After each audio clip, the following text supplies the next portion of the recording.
10. Um apelo que todos adoram. Fui criado perto de Kearney, Missouri, cidade natal do fora-da-lei Jesse James. Certo dia, visitei a fazenda de James, onde seu filho morava. A nora de Jesse James me contou histórias de como ele roubava trens e assaltava bancos, e depois entregava o dinheiro para que os fazendeiros vizinhos pudessem pagar suas hipotecas.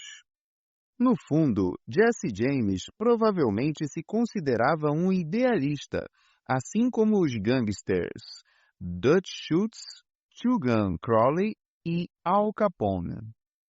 O fato é que todas as pessoas que você conhece têm grande consideração por si mesmas e gostam de imaginar que são boas e generosas. Em uma de suas análises, o banqueiro J. Piermont Morgan comentou que as pessoas normalmente têm duas razões para fazer algo. Uma razão que parece ser boa e outra que é real. A pessoa em si pensa no motivo real. Nem é preciso enfatizar isso. Mas, como somos idealistas, todos nós gostamos de pensar nos motivos que parecem bons. Assim, para mudar as pessoas, apele para os motivos mais nobres. Será que essa ideia é idealista demais para funcionar no mundo dos negócios? Vejamos o caso de Hamilton G. Farrell, da Farrell Mitchell Company, de Glenolden, Pensilvânia. O Sr. Farrell tinha um inquilino insatisfeito que ameaçava se mudar.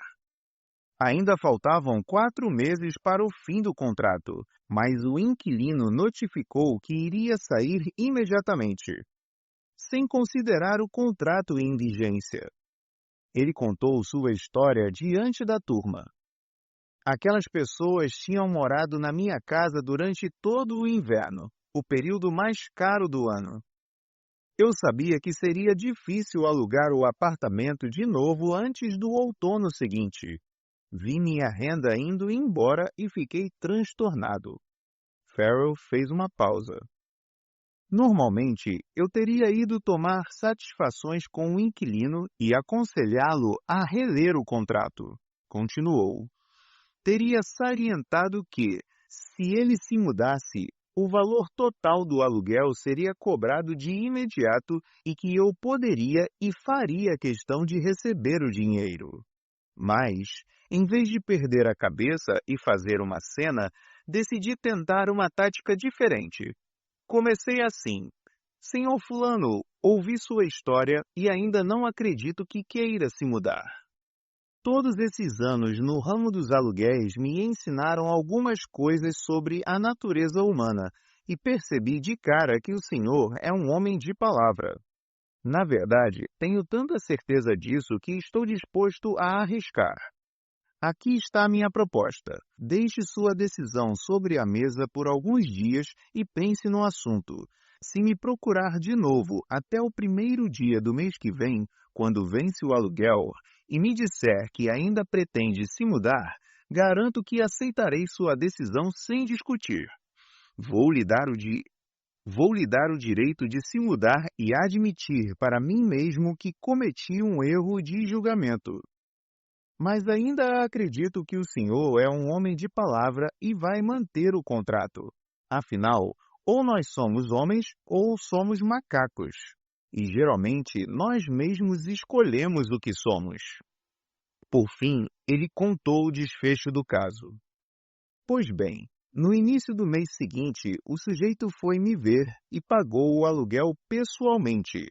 Disse que ele e a esposa tinham discutido o assunto e decidiram ficar. Concluíram que era melhor manter a honra e cumprir o contrato. Quando o finado Lord Northcliffe encontrava um jornal com uma foto dele que não queria ver publicada, escrevia uma carta ao editor. Mas será que ele dizia: por favor, não voltem a publicar tal foto, eu não gosto dela? Não, ele apelava para uma razão nobre: o respeito e o amor que todos temos pelas mães. Escrevia: Por favor, não voltem a publicar tal foto. Minha mãe não gosta dela. Quando John D. Rockefeller Jr. queria impedir que fotógrafos de jornais tirassem fotos de seus filhos, ele também apelava aos motivos mais nobres. Não dizia: Não quero que publiquem as fotos deles. Em vez disso, apelava ao nosso desejo inerente de evitar fazer qualquer mal às crianças e dizia: Vocês entendem, rapazes. Alguns de vocês têm filhos e sabem que não é bom que crianças sejam tão expostas.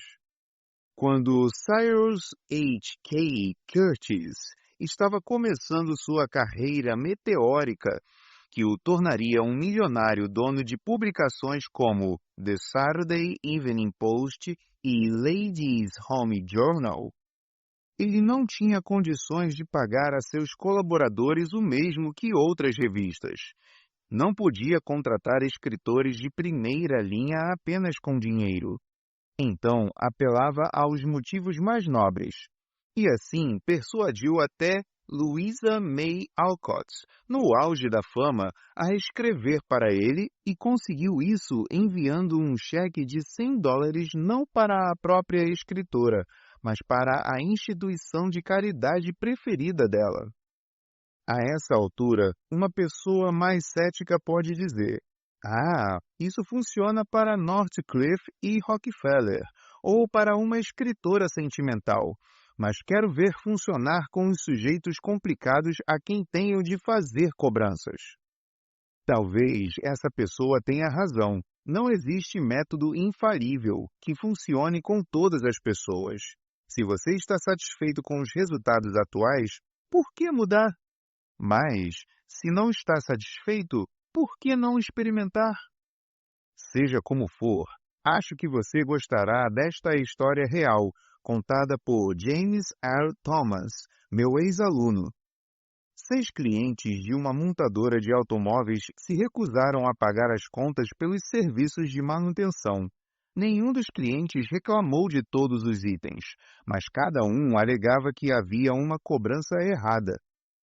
Em cada caso, o cliente havia autorizado o serviço que seria feito e a companhia de Thomas sabia que tinha razão.